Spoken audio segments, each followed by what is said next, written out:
चलिए, तो हमने डेफिनेशन किस तरीके से ऑस्मोसिस की याद रख सकते हैं ये देखा। अब हम डायग्राम के थ्रू समझने की कोशिश करते हैं किस तरीके से क्या ऑस्मोसिस की प्रोसेस होती है। इसके लिए मैं क्या करता हूं, एक कंटेनर लेता हूं। ऑस्मोसिस को समझ रहे हैं, किसको समझ रहे हैं हम? ऑस्मोसिस को, ऑस्मोसिस प्रोसेस को समझ रहे हैं। ठीक है, एक हमने कंटेनर लिया, इस कंटेनर के बीच में मैंने क्या लगाया, एक सेमी परमेबल मेम्ब्रेन लगाया। ठीक है, सेमी परमेबल मेम्ब्रेन SPM। यहां पर मैंने एक सॉल्यूशन दूर रखा, एक सॉल्यूशन यहां पर भरा, यहां पर एक सॉल्यूशन भरा, दो सॉल्यूशन भरे और दोनों सॉल्यूशन को सेमी परमेबल मेम्ब्रेन के थ्रू क्या किया, अलग अलग किया। ये जो सॉल्यूशन है, माना मैंने कि ये सॉल्यूशन की कंसंट्रेशन क्या है, ज्यादा है, ये हायर कंसंट्रेशन का सॉल्यूशन है।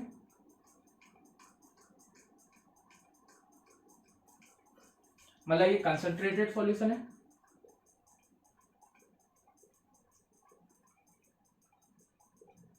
बिल्कुल सही बात की नहीं? हायर कंसंट्रेशन मतलब सॉल्यूट ज्यादा है, और जिस सॉल्यूशन में सॉल्यूट थोड़ा सा ज्यादा होता है वो सॉल्यूशन कंसंट्रेटेड कहलाता है। ठीक है, ये मैंने माना कि जो सॉल्यूशन नंबर 2 है ये डाइल्यूट सॉल्यूशन है। ध्यान से समझ जाइएगा, समझते जाइए एक एक चीज। डाइल्यूट सॉल्यूशन है। डाइल्यूट सॉल्यूशन का मतलब क्या होता है, इसमें जो डाइल्यूट सॉल्यूशन का मतलब क्या होता है, इसमें जो सॉल्यूट लिया है, इसमें जो सॉल्यूट लिया है वो कैसा है, कम। वो कैसा है, कम। और जो सॉल्वेंट लिया है वो कैसा है, ज्यादा है। सॉल्वेंट क्या है, सीधी सी बात है। डाइल्यूट का मतलब क्या होता है, सॉल्यूट कम। अगर सॉल्यूट कम होगा तो सॉल्वेंट क्या होगा, ज्यादा। इस सॉल्यूशन कंसंट्रेटेड है, मतलब इसका कहने का मतलब क्या है, इसमें जो सॉल्यूट है वो कैसा है, ज्यादा as compare to this solution. This solution से कंपेयर कर रहा है, इसमें अगर सॉल्यूट जितना लिया है उससे ज्यादा सॉल्यूट होगा इसमें। ये नहीं है सॉल्यूट ज्यादा है इसका मतलब बहुत से बच्चे ये सोचे कि सॉल्वेंट से ज्यादा होगा, नो। ठीक है, सॉल्यूट ज्यादा है और सॉल्वेंट कम है as compare to solution number 2। Solution number 2 से कंपेयर कर रहे हैं, ये दोनों ही चीजों को। ठीक है, इसलिए इसे बोला गया है कंसंट्रेटेड सॉल्यूशन। ठीक है, ये मैं क्यों लिख रहा हूं अभी पता पड़ जाएगा। सॉल्यूट कम है, सॉल्वेंट क्या है, ज्यादा। मतलब ये कैसा है, लोअर कंसंट्रेशन वाला सॉल्यूशन है, लोअर कंसंट्रेशन सॉल्यूशन। सॉल्वेंट ज्यादा है लेकिन कंसंट्रेशन इसकी क्या बोली जाएगी, लोअर, क्योंकि कंसंट्रेशन सॉल्यूट पार्टिकल पे डिपेंड करती है। ठीक है, लोअर कंसंट्रेशन वाला सॉल्यूशन है ये, याद रखना। कंसंट्रेशन किस पे डिपेंड करती है, सॉल्यूट पे। अच्छा, मुझे एक चीज और बताइएगा, lowering in vapour pressure colligative property होगा क्या, जल्दी सोचो, ये चीज जल्दी नोट कर लीजिए, है ना। लॉवरिंग इन वेपर प्रेशर कभी भी क्या है, कॉलिगेटिव प्रॉपर्टी नहीं होता है। Relative lowering in vapour pressure colligative property होता है, ये चीज याद रखिएगा, है ना। वो तो वैसे ही माइंड में आ गया तो मैंने बता दिया, ये चीज आपको बताना भूल गया था। ठीक है, अभी ऊपर इसे देखते हैं। तो सॉल्यूशन नंबर 2 डाइल्यूट सॉल्यूशन है, लोअर कंसंट्रेशन है, सॉल्यूट कम होगा, सॉल्वेंट ज्यादा होगा। SPM के थ्रू अपन ने अलग किया है इसे। ठीक है, ऐसा लिख देते हैं। ठीक है, SPM क्या होता है सब देखेंगे। सेमी परमेबल मेम्ब्रेन क्या होता है, हायर कंसंट्रेटेड सॉल्यूशन है, कंसंट्रेटेड सॉल्यूशन बोलेंगे, सॉल्यूट ज्यादा होगा, सॉल्वेंट क्या होगा, कम होगा। अब क्या होता है, ध्यान से समझिए, ध्यान से समझिए। दुनिया का एक रूल है, दुनिया का क्या है, रूल। वो दुनिया किस चीज में रहना चाहती है, इक्विलिब्रियम में रहना चाहती। क्या रूल है, दुनिया इक्विलिब्रियम में रहना चाहती। यहां सॉल्वेंट क्या है, ज्यादा, और यहां सॉल्वेंट क्या है, गड़बड़ है भाई साहब, यहां पर ज्यादा, यहां पर कम। तो आप क्या करना चाहोगे, बराबर करना चाहोगे।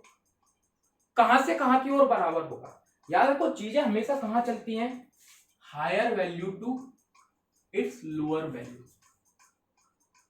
चीजें हमेशा हायर वैल्यू टू कहां चलती है, इट्स लोअर वैल्यू। अगर कोई चीज गर्म है तो वो ठंडी होगी, अपने आप ठंडे से गर्म नहीं होगी।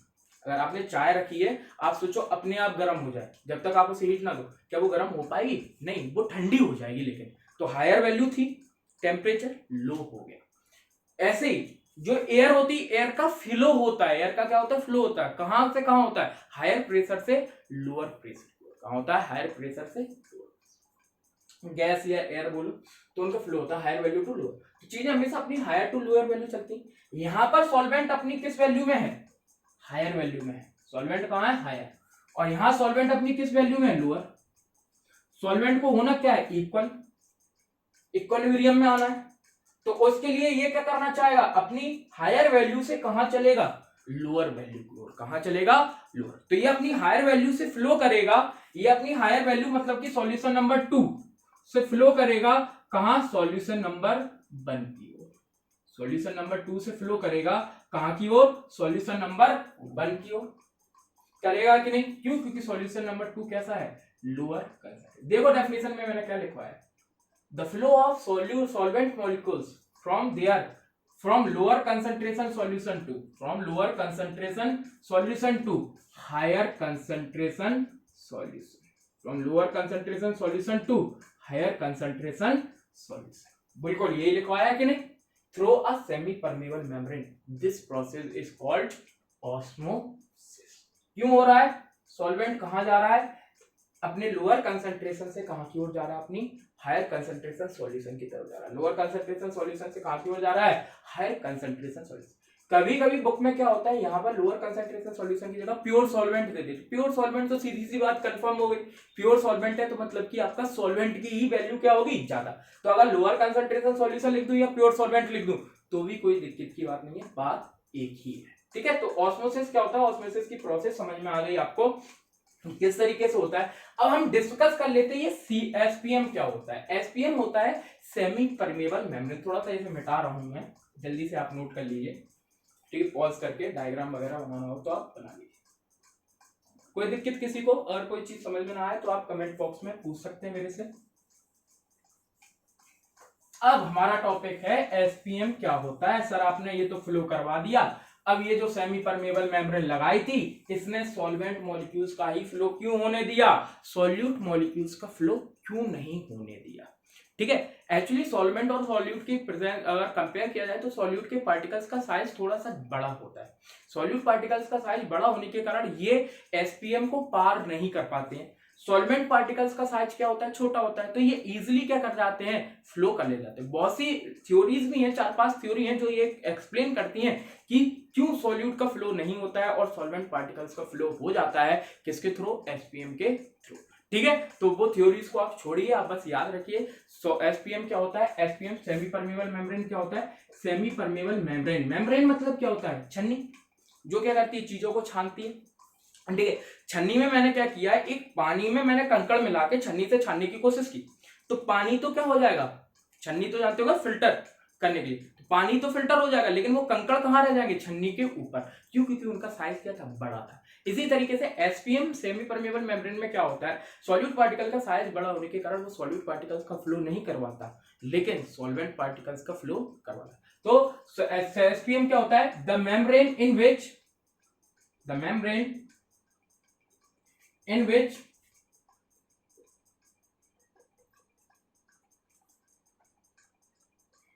solvent particles can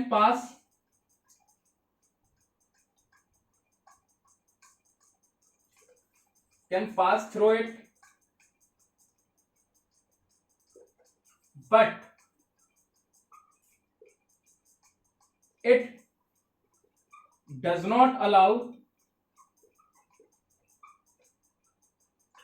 solute particles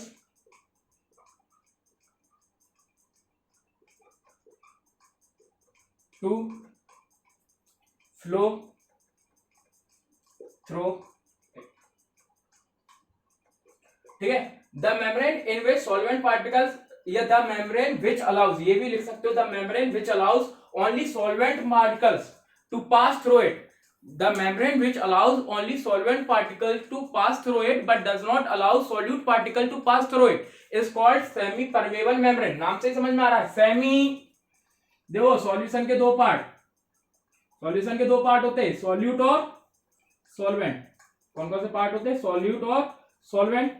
अब नाम से समझ में आ रहा है, सेमी मतलब कि एक वाले पार्ट को क्या कर रहा है, परमेबल मतलब कि परमिशन दे रहा है पास होने की।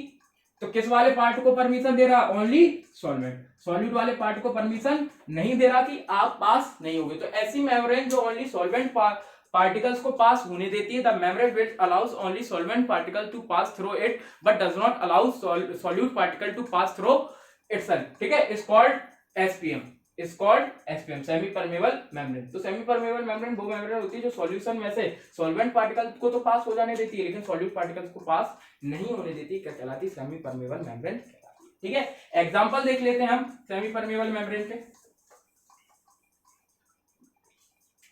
सेमी परमेबल मेम्ब्रेन दो प्रकार की हो सकती है, नेचुरल और आर्टिफिशियल। देख लीजिएगा बेटा स्पेलिंग वगैरह है ना। नेचुरल में कौन कौन सी आ जाएगी बेटा, gall bladder, pig bladder, bladder जितने भी होते हैं, gall bladder, pig bladder, human bladder, सारे क्या होते हैं आपके नेचुरल एसपीएम होते हैं, मतलब कि परमेबल मेम्ब्रेन्स होते हैं, ठीक है। सेमी परमेबल मेम्ब्रेन होते हैं नेचुरल, जितने भी ब्लैडर होते हैं, गॉल ब्लैडर हुआ, पिग ब्लैडर हुआ, ठीक है, आपका ह्यूमन ब्लैडर हुआ। क्यों, क्योंकि ये क्या करते हैं, आपको बायो वाले स्टूडेंटों को पता होगा, ये फिल्टर करने का काम करते हैं, जितने ब्लैडर होते हैं ये ब्लड को फिल्टर करने का काम करते हैं, ठीक है। और ब्लड में भी दो पार्ट होते हैं, एक लिक्विड वाला पार्ट होता है, एक सॉलिड वाला पार्ट। ये ब्लड के लिक्विड वाले पार्ट को फ्लो करते, वो फिल्टर करते हैं, सॉलिड वाले पार्ट को फ्लो फिल्टर नहीं करते। वो सब छोड़ो, आप याद रखो एसपीएम दो प्रकार की होती है, नेचुरल, जितने भी ब्लैडर होते हैं सब नेचुरल एसपीएम के एग्जाम्पल हो जाएंगे। आर्टिफिशियल का एग्जाम्पल हो जाएगा सबसे इंपॉर्टेंट जो है copper ferrocyanide, copper ferrocyanide, formula लिख रहा हूं Cu2FeCN6, कॉपर फेरोसाइनाइड, याद रखना। आर्टिफिशियल का एग्जांपल कौन सा हो जाएगा, कॉपर फेरोसाइनाइड, फॉर्मूला क्या हो जाएगा आपका Cu2FeCN6, Cu2FeCN6, फिर से लिख दे रहा हूं Cu2 कॉम्प्लेक्स फॉर्म में FeCN6, याद रखिएगा ये फॉर्मूला कॉपर फेरोसाइनाइड का फॉर्मूला है। और क्वेश्चन आता है आर्टिफिशियल सेमी परमेबल मेम्ब्रेन कौन सी है, तो कौन सी है, कॉपर फेरोसाइनाइड, फॉर्मूला याद रखना Cu2FeCN6। तो ये होता है एसपीएम, जल्दी से नोट कर लीजिए क्या होता है एसपीएम, ठीक है। तो सेमी परमेबल मेम्ब्रेन देख ली हमने, ऑस्मोसिस की प्रोसेस देख ली। अब हम देखने जा रहे हैं ऑस्मोटिक प्रेशर क्या होता है, ठीक है, ऑस्मोटिक प्रेशर क्या होता है। देखिए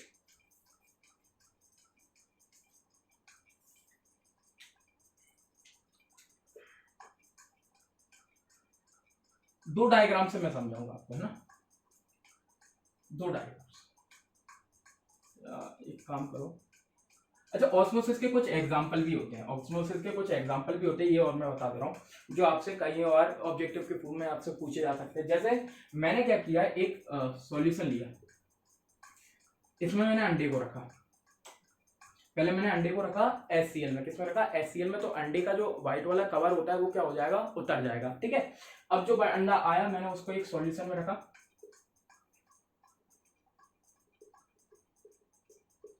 ये सॉल्यूशन है, ये जो सॉल्यूशन है वो लोअर कंसंट्रेशन सॉल्यूशन है, कैसा है, लोअर कंसंट्रेशन। ये मैं समझा रहा हूं क्योंकि ये ऐसे ऑब्जेक्टिव आते हैं। लोअर कंसंट्रेशन सॉल्यूशन में रखा, फिर मैंने इस अंडे को किसमें रखा, मैंने हायर कंसंट्रेशन सॉल्यूशन में रखा, किसमें रखा, हायर कंसंट्रेशन, मतलब नमक मिले हुए पानी में, वाटर में नमक मिला दिया तो उसकी कंसंट्रेशन बढ़ गई, सॉल्ट वाटर में रखा, सॉल्ट वाटर मतलब हायर कंसंट्रेशन, किसमें रखा, हायर कंसंट्रेशन। अब फिर वो पूछता है कि क्या होगा, बताओ अगर मैं लोअर कंसंट्रेशन में रखूंगा, लोअर कंसंट्रेशन, तो बाहर कैसी है लोअर कंसंट्रेशन, तो अंडे के अंदर क्या होगा, हायर कंसंट्रेशन, ठीक है। तो वाटर कहां फ्लो करेगा, लोअर टू हायर या हायर टू लोअर, कहां फ्लो करेगा, चीजें कहां जा रही थी, आपने देखा था सॉल्वेंट मॉलिक्यूल्स का फ्लो लोअर टू हायर। तो ये जो बाहर वाला कंसंट्रेटेड वाटर है वो कहां चला जाएगा, अंडे के अंदर, वो कहां चला जाएगा, अंडे के अंदर। अब ये जब वाटर अंडे के अंदर जाएगा तो अंडा क्या हो जाएगा, फूल जाएगा, अंडा क्या हो जाएगा, फूल जाएगा, ठीक है। पहली कंडीशन में ये होगा, समझ में आ रहा है, लोअर कंसंट्रेशन थी, अंदर हायर कंसंट्रेशन होगी, वाटर का फ्लो कहां हो जाएगा, लोअर टू हायर, ठीक है। ऑस्मोसिस, यहां पर कौन सी प्रोसेस होगी, ऑस्मोसिस प्रोसेस के थ्रू, है ना। इसी तरीके से किसमिस का एग्जांपल भी आता है कि किसमिस को मैंने पानी में डाला तो क्या होगा, ठीक है। तो कुछ नहीं, किसमिस के अंदर क्या होता है, आपको पानी में डालोगे तो आप देखते हो किसमिस क्या हो जाती है, फूल जाती है, किसमिस क्या हो जाती है, फूल। इस वाले में अगर मैंने क्या किया, आपका अंडे को किसमें रखा, सॉल्ट वाटर में, तो क्या होगा, सॉल्ट वाटर मतलब हायर कंसंट्रेशन, यहाँ हायर है, और इस अंडे के अंदर क्या होगी, लोअर। अंडे के अंदर लोअर कंसंट्रेशन होगी तो अंडे का जो अंदर का जो वाटर है वो कहाँ की ओर फ्लो कर जाएगा, लोअर टू हायर कंसंट्रेशन, बाहर की ओर।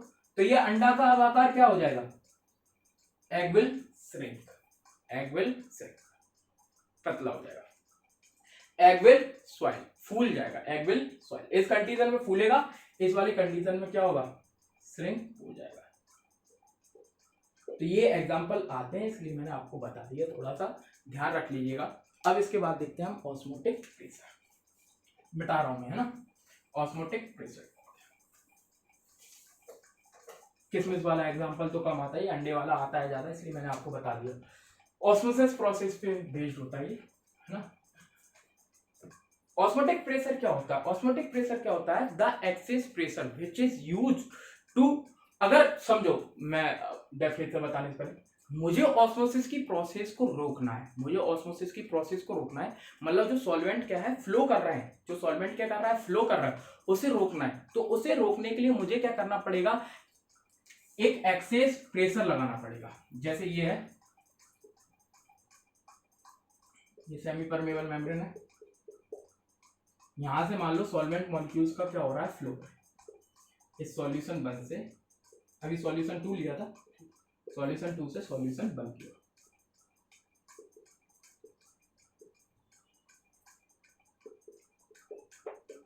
मान लो यहां से पीएटीएम प्रेशर लग रहा है, यहाँ पे भी पीएटीएम pressure, equal pressure. Solvent easily कहाँ की ओर फ्लो कर रहे हैं, ये कैसा है, लोअर कंसंट्रेशन सॉल्यूशन है, ये कैसा सॉल्यूशन है, लोअर कंसंट्रेशन सॉल्यूशन,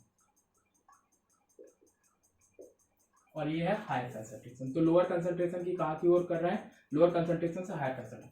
अब मुझे इन सॉल्वेंट पार्टिकल्स के फ्लो को रोकना है, मुझे इन सॉल्वेंट पार्टिकल्स के फ्लो को क्या करना है, रोकना है। एक समय के बाद रोकना पड़ेगा जब इक्विलिब्रियम आ जाएगा, ठीक है। तो उसके लिए मुझे एक एक्सेस प्रेशर लगाना पड़ता है, ठीक है। सॉल्वेंट के फ्लो को रोकने के लिए मुझे एक्सेस मतलब ज्यादा प्रेशर लगाना पड़ता है, एक्स्ट्रा प्रेशर लगाना पड़ता है। वो एक्सेस एक्स्ट्रा प्रेशर ही क्या कहलाता है, ऑस्मोटिक प्रेशर। तो ऑस्मोटिक प्रेशर क्या होता है, वो एक्सेस प्रेशर होता है जिसके कारण, ठीक है, जिसके कारण, अभी तो दोनों बराबर प्रेशर लगा रहे हैं, अब मैंने थोड़ा सा प्रेशर लगाया, किस साइड से लगाओगे, सॉल्यूशन वाले साइड से। किस वाले साइड से, हायर कंसंट्रेशन सॉल्यूशन वाले साइड से आप प्रेशर लगाओगे, तब जाके ये सॉल्वेंट मॉलिक्यूल्स का फ्लो क्या होगा, रोकेगा। तब जाके सॉल्वेंट मॉलिक्यूल्स का फ्लो क्या होगा, रोकेगा।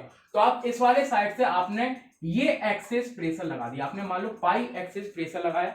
इस प्रेशर के कारण जो ये सॉल्वेंट का फ्लो इस साइड हो रहा था, वो सॉल्वेंट का फ्लो क्या हो गया, रुक गया। वो सॉल्वेंट का फ्लो क्या हो गया, रुक गया।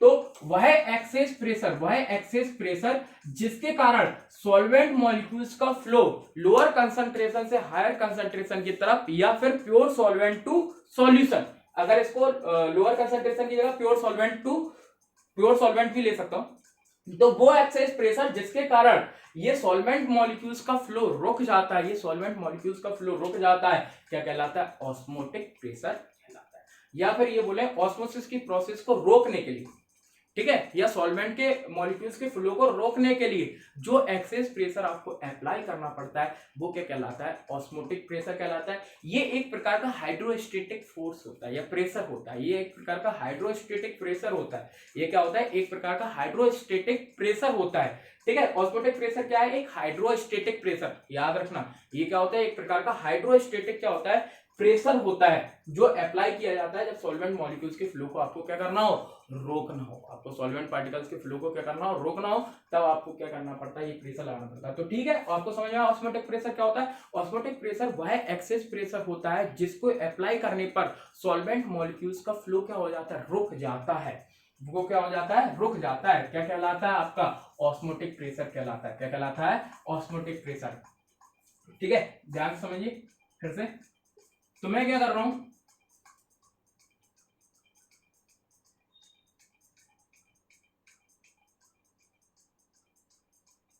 एक बार और फिर से समझा रहा हूं। ये एसपीएम है, यहां मैंने ले लिया प्योर सॉल्वेंट। प्योर सॉल्वेंट तो सीधी सी बात है लोअर कंसंट्रेशन ही है, क्योंकि प्योर सॉल्वेंट है, सॉल्यूट मिला ही नहीं है, तो कंसंट्रेशन क्या होगी, कम। प्योर सॉल्वेंट, और यहां मैंने लिया सॉल्यूशन। अब यहां से सॉल्वेंट का फ्लो हो रहा है,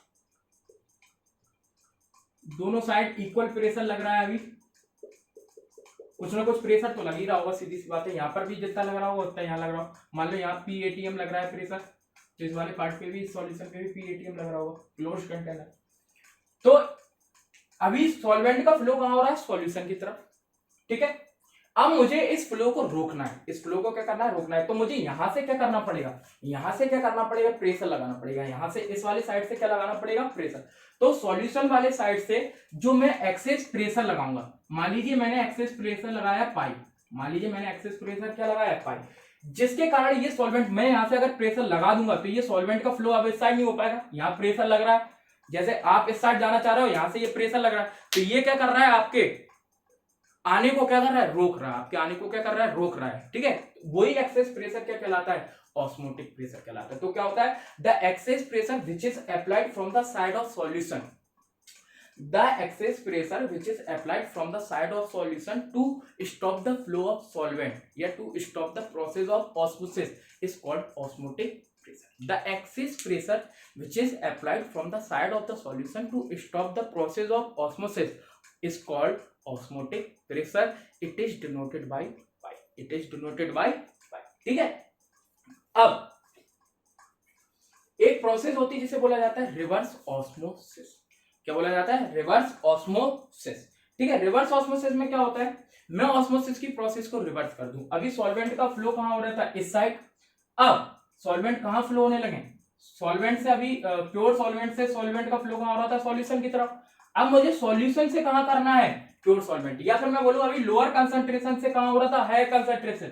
मैं कुछ ऐसा करूं कि सॉल्वेंट का फ्लो कहां होने लगे, उल्टा, higher concentration to lower concentration, higher concentration to lower.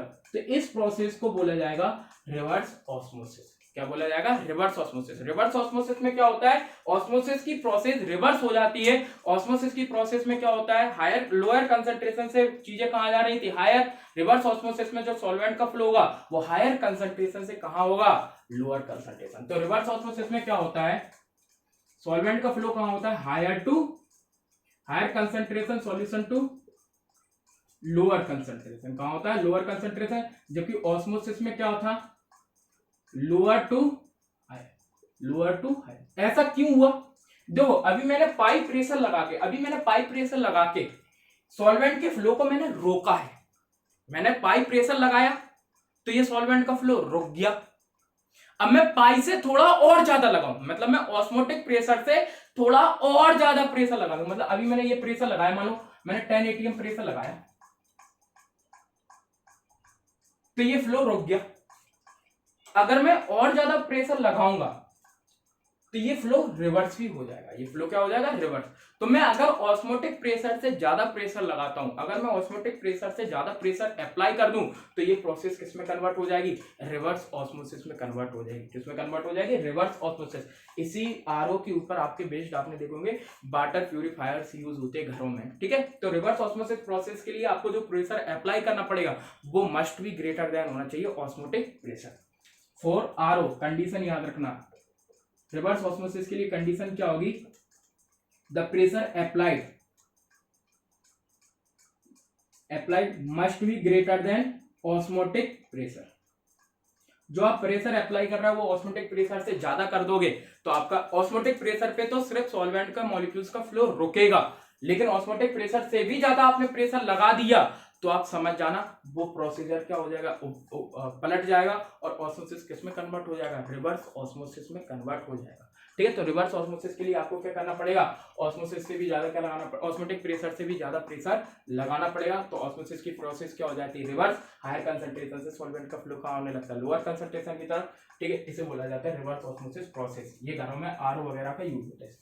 तो ये हो गया ऑस्मोटिक प्रेशर। अब ऑस्मोटिक प्रेशर का फॉर्मूला कैसे बनता है, ऑस्मोटिक प्रेशर को डिनोट किया जाता है पाई से। आपने पीबी बराबर एनआरटी फॉर्मूला सुना होगा, बस पीबी बराबर एनआरटी से ही ये फॉर्मूला आपको याद होगा, आइडियल गैस इक्वेशन का फॉर्मूला होता है। इसी से आपसे ऑस्मोटिक प्रेशर का पूरा डेरिवेशन निकलेगा।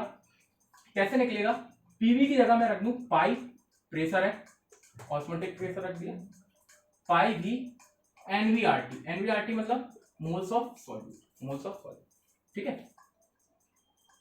पाई को यहीं रखा, मैं वी को यहां लेके गया तो NV by V R T, ये बन गया एक फॉर्मूला, एक तो फर्स्ट फॉर्मूला ये यूज होता है। अब ये समझना थोड़ा सा, एनबी मतलब moles of solute divided by volume, molarity. Moles of solute divided by volume मतलब क्या है, मोलैरिटी होता है कि नहीं। और मोलैरिटी क्या है, कंसंट्रेशन। मोलैरिटी क्या है, कंसंट्रेशन। तो मैं मोलैरिटी एन बाई वी की जगह, एन बी बाई वी की जगह मैं सी का यूज कर सकता हूँ कि कर सकता हूँ। तो यहां हो जाता है पाई बराबर सी आर टी, पाई बराबर सी आर टी। सी यहां पर क्या होता है, कंसंट्रेशन।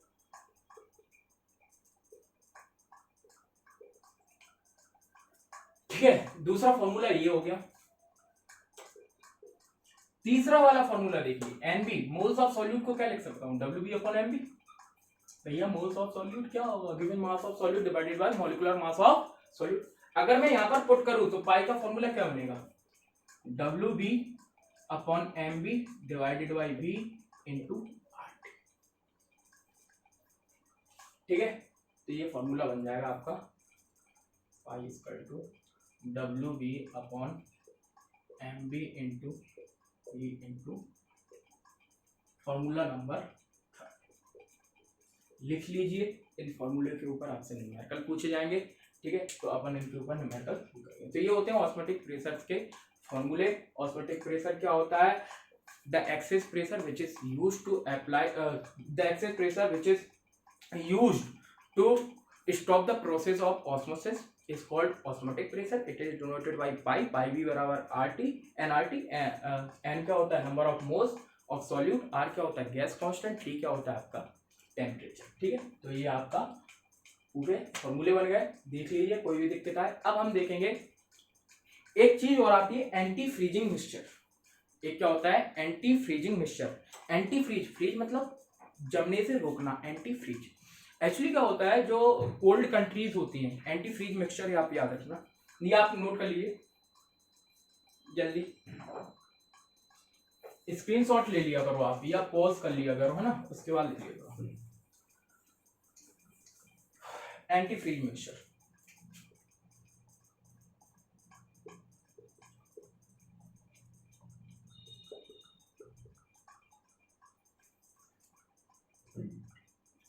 एंटी फ्रीज मिक्सचर क्या होता है, एंटी फ्रीजिंग मिक्सचर या एंटी फ्रीज मिक्सचर क्या होता है। एक्चुअली क्या होता है, अपन ये जानते हैं कार जो होती है, कार या ऑटोमोबाइल्स, कार के रेडिएटर्स में, कार के रेडिएटर में, ये तो सभी को पता होगा, वाटर डाला जाता है। क्या डाला जाता है, वाटर। अब जो कोल्ड कंट्रीज होती हैं वहां पर टेम्परेचर बहुत कम होता है। टेम्परेचर कम होता है तो यार वाटर बर्फ में कन्वर्ट हो जाएगा टेम्परेचर कम होने के कारण। कहीं पे -4 डिग्री है, कहीं पे -5 डिग्री है, वाटर तो 0 डिग्री पे जमना स्टार्ट कर देता है, फ्रीज होना स्टार्ट कर देता है। ठीक है, तो वाटर फ्रीज हो जाएगा। अगर वाटर फ्रीज हो गया तो कार के रेडिएटर खराब होने की संभावना क्या होती है, ज्यादा होती है कोल्ड कंट्रीज में। तो ऐसी कंट्रीज में क्या होता है, वाटर जल्दी फ्रीज ना हो, इस कारण से क्या है, वाटर में कुछ ऐसे सबस्टेंस मिलाए जाते हैं जो उसके फ्रीजिंग पॉइंट को बहुत कम कर देते, तो बहुत नीचे टेम्परेचर चला जाता है, माइनस में बहुत टेम्परेचर पहुंच जाए, -70 डिग्री के लगभग टेम्परेचर पहुंच जाता है। ठीक है, -35 70 इतने डिग्री टेम्परेचर को क्या कर देते, गिरा देते। ठीक है, तो वे सबस्टेंस जो वाटर में क्या है, वाटर को जमने से, फ्रीज होने से रोकते हैं, क्या कहलाते हैं, एंटी फ्रीज सबस्टेंस कहलाते हैं। क्या कहलाते हैं, एंटी फ्रीज सबस्टेंस। और उनका मिक्सचर क्या कहलाता है, एंटी फ्रीज मिक्सचर कहलाता है। क्या कहलाता है, एंटी फ्रीज मिक्सचर। वाटर को जमने से रोकने के लिए हमेशा याद रखो बेटा एल्कोहल, और एल्कोहल में भी कौन सा, इथिलीन ग्लाइकॉल, इथाइलिन ग्लाइकॉल या ग्लिसरॉल। इथिलीन ग्लाइकॉल या फिर ग्लिसरॉल का यूज किया जाता है। इथिलीन ग्लाइकॉल या फिर किसका यूज किया जाता है, ग्लिसरॉल का यूज किया जाता है, किसमें, वाटर में। तो water plus ethylene glycol anti freeze mixture कहलाता है। क्या कहलाता है, water plus ethylene glycol anti freeze mixture. अगर वाटर में आप इथिलीन ग्लाइकॉल को मिक्स कर दोगे तो फिर जो वाटर 0 डिग्री पे क्या है, फ्रीज होना स्टार्ट कर देता, वो काफी नीचे टेम्परेचर चला जाता है, फिर बहुत लेट जाके क्या होता है, फ्रीज होना स्टार्ट होता है। तो ऐसी कंट्रियों में क्या होता है, एंटी फ्रीज मिक्सचर के फॉर्म में क्या है, वाटर में इथिलीन ग्लाइकॉल को या ग्लिसरॉल को मिलाया जाता है। ठीक है, एक और होता है फ्रीजिंग मिक्सचर्स। फ्रीजिंग मिक्सचर्स क्या होते हैं आपके, वाटर प्लस सॉल्ट। आपने देखा होगा कुल्फी वाले अंकलों की तरफ, कुल्फी वाले जो अंकल लोग होते हैं वो लोग क्या करते हैं, बर्फ में क्या करते हैं, नमक मिला देते हैं। बर्फ में क्या करते थे, नमक मिला देते हैं। बर्फ में नमक मिलाने से जो बर्फ का जो टेम्परेचर हो जाता है वो -35 डिग्री तक पहुंच जाता है। कितना पहुंच जाता है, -35 डिग्री सेल्सियस तक पहुंच जाता है। ठीक है, तो वो भी याद रखना, वो भी पूछा जा सकता है। तो वाटर प्लस सॉल्ट कहलाता है फ्रीजिंग मिक्सचर कहलाता है। ठीक है, ये आप याद रखिए। अब हम देखते हैं आइसोटोनिक क्या सॉल्यूशंस क्या होते हैं, क्या होता है, इतना आप लिख लीजिए आप।